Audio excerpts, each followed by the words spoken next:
صلی اللہ علیہ وسلم نے فرمایا جب کسی اچھے انسان کی موت کا وقت آتا ہے تو فرشتہ اس کے پاس آتا ہے، اسے آ کے کہتا ہے السلام علیک یا عبد اللہ، اے اللہ کے بندے میں تمہیں سلام کہتا ہوں۔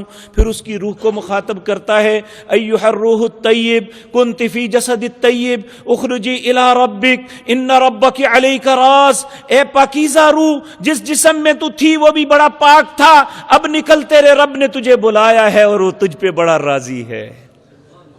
اللہ مالک ہمیں بھی ایسا نصیب عطا فرما دے۔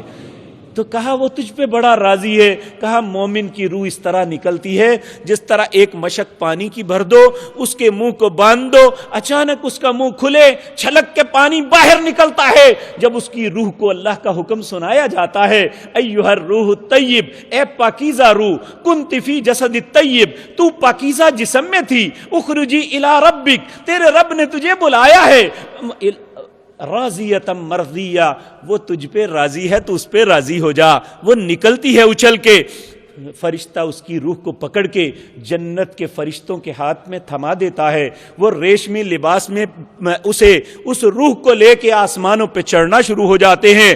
آسمانوں کے فرشتے پوچھتے ہیں من ھذا الطیب، یہ کون پاکیزہ ہے؟ اور یہاں دیکھو مولوی کا کوئی کانٹیکٹ نہیں ہے، اس کے اپنے اعمال ہیں جو اسے بڑی تیزی کے ساتھ اوپر لے جا رہے ہیں، پہلے سے دوسرے، دوسرے سے تیسرے، اللہ کی بارگاہ میں اس کی روح کو پیش کیا جاتا ہے۔ اللہ رب العزت اس وقت حکم صادر فرماتے ہیں اکتبوا کتاب عبدی فی علیین، میرے بندے کا نام جنت کا سب سے بلند مقام ہے، اس میں اس کا نام لکھ دو۔